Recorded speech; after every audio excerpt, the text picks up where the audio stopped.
Welcome to part 5 of the adventure. Yes, I said I'd meet you in part 4 at the end of the last one.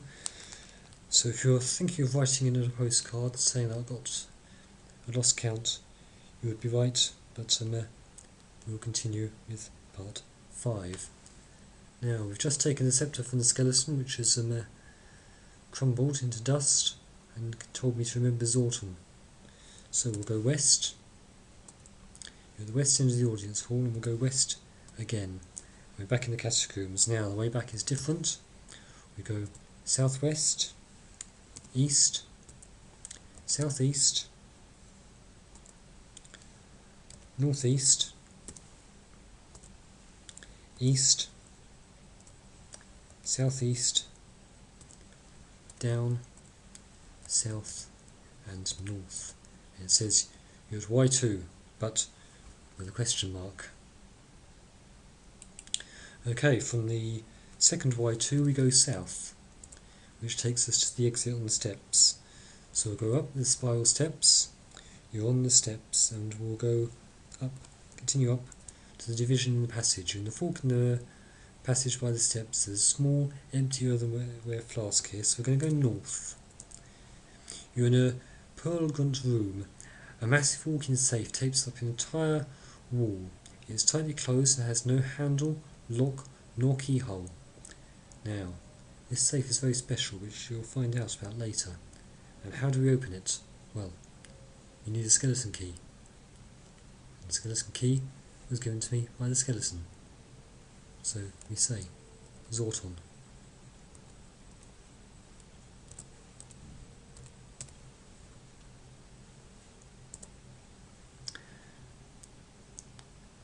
Thunk! Screech! And the somewhat rusty safe is now open, so we'll go in the safe. You're inside the safe. There's a massive crown made out of solid iridium floating mid-air. Now we're going to drop the treasures here. We'll drop the yacht, and we'll drop their sceptre, and we'll drop the bracelet. We're carrying mithril ring, brass rod, brass lantern, black rod, metal plate. Okay, so I usually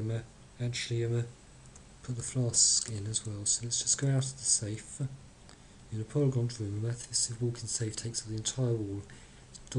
Doors being swung open blocks the exit passage. Okay, so we'll close the safe. Screech! Trunk! The safe is now closed. Okay, so we can get out of the passage. So we'll go south. You're in a fork in the passage by the stairs. There's a small empty earthenware flask here. So we'll take the flask. If I can't take it all the way back with me, I'll leave it somewhere. Okay, take flask. Okay, so now we go south, which takes us to the north of the basilisk's den. You're in a rough passage to the north of the basilisk's den. There's a basilisk lying on the corridor to the south. It's asleep, but it's twitching and grumbles as if it's restless. So let's tiptoe past the basilisk, but it's going to wake up. The basilisk stirs grumpily and awakens, peers sleepingly around. It sees its reflection in the metal plate you're carrying, shudders, and turns into solid granite. You're in a rough and narrow passage. There's a petrified basilisk to the corridor to the south. The plate is not actually a treasure, but it's to do with the basilisks. So continue to the south.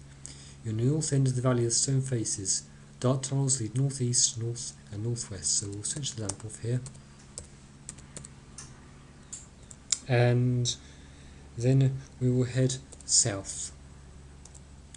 You're at the south end of the Valley of Stone Faces. There's a weak coloured stone bridge arching over the gorge. So we'll go south, across the volcano. You're at the breathtaking view. There's a weak coloured stone bridge arching over the gorge. Now, just as I did at the fissure, I'm going to wave the rod to destroy the bridge. The earth shudders violently and steam blasts upwards from the geyser. The weak stone bridge cracks and splits, and fragments fall into the gorge. Because we don't want people to cross it without the ring, and I need the ring because the ring is actually a treasure. and from here we'll go south. It's pitch dark. If you proceed, you'll likely fall into a pit, so we'll set the lamp back on.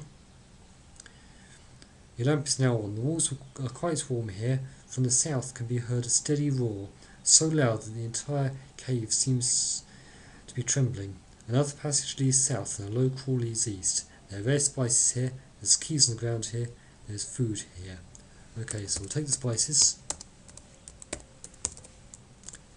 We'll take the keys.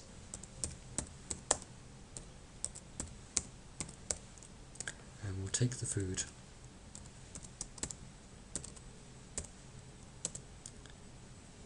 Oh, can't carry any more, I have to drop something first. Okay, so we'll drop the flask.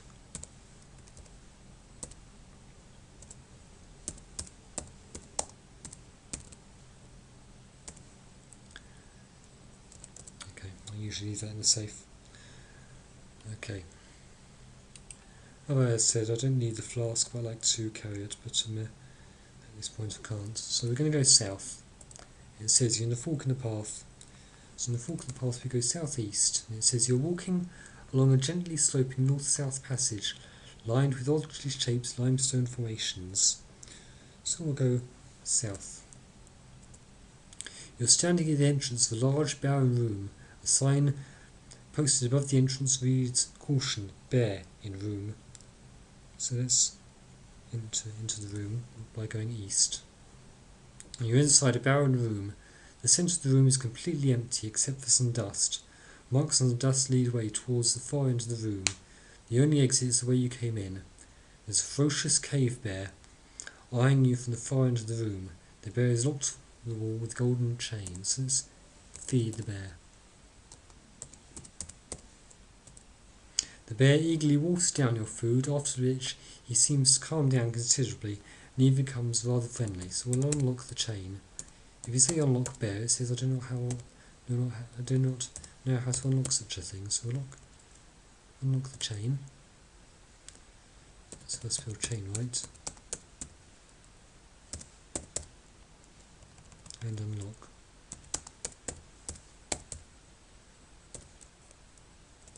It says the chain is now unlocked. Now it's a gold chain, so we'll take the chain and we'll take the bear with us. Yes, you can take the bear. And we'll go west. You're at the entrance of the barren room. You'll be followed by a very large tame bear, so we'll go west again.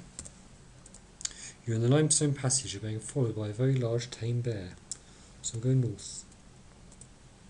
You're at the fork in the path. You're being followed by a very large tame bear, so we'll go west. You're in the corridor. You're being followed by a very large tame bear, so we'll go west. You're on the northeast side of the chasm. A rickety wooden bridge extends across the chasm, vanishing into the mist. A sign posted by the bridge reads, "Stop, pay troll." The troll is nowhere to be seen. You're being followed by a very large tame bear. So let's go southwest across the bridge. The troll steps out from beneath the bridge and blocks your way. So we'll drop the bear. The bear lumbers towards the troll, who lets out a startled shriek and scurries away. The bear soon gives up pursuit and wanders back. Now you can take the bear with you, but the bear is too heavy for the bridge and will crush the bridge as it tries to go across. So we'll leave the bear here.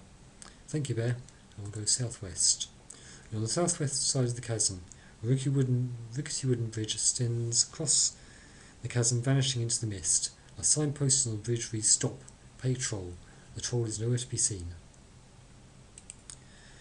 Now we need to take the treasures back to the building, but I've got a feeling that the pirate might appear and steal them. And believe it or not, I certainly hope so. So we'll go southwest. You're in the sloping corridor.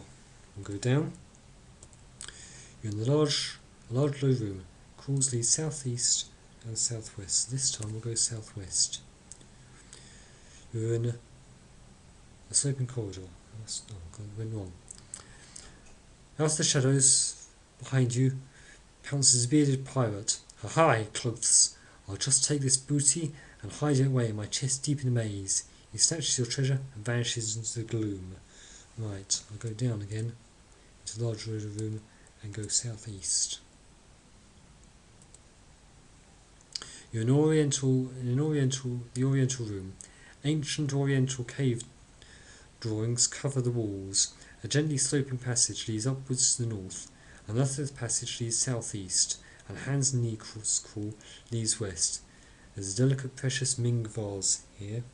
So from the Oriental room we want to go southeast, which takes us to the Swiss cheese room, and from the Swiss cheese room we want to go to the bed quilt room, and we go northeast.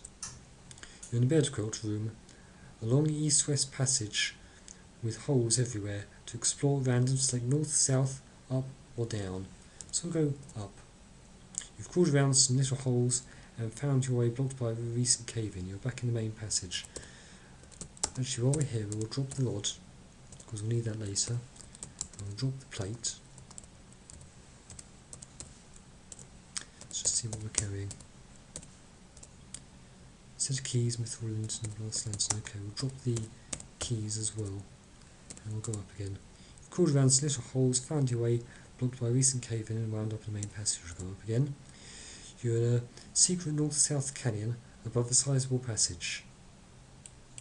Now this randomly takes you to this canyon or to the dusty room, but I want to go to the canyon. If we go south, it says, a large stalactite extends from the roof and almost reaches the floor below.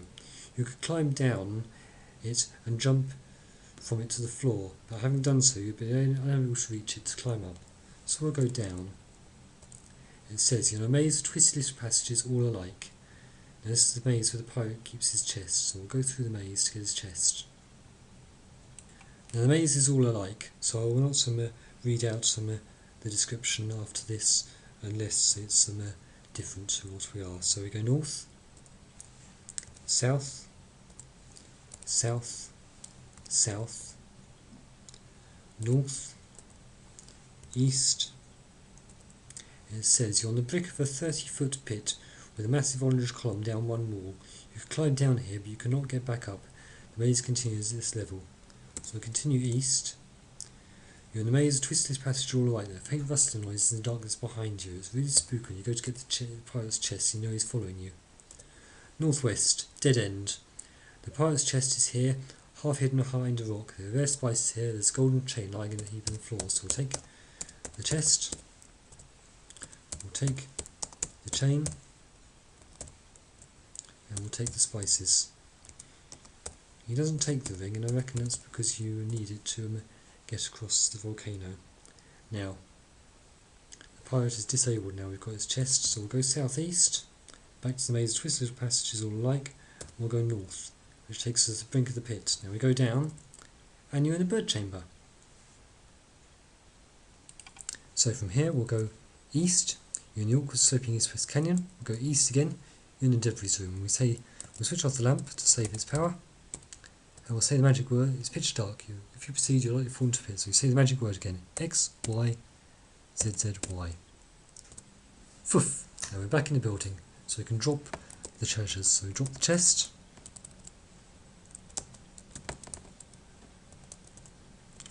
We'll drop the chain. We'll drop the spices.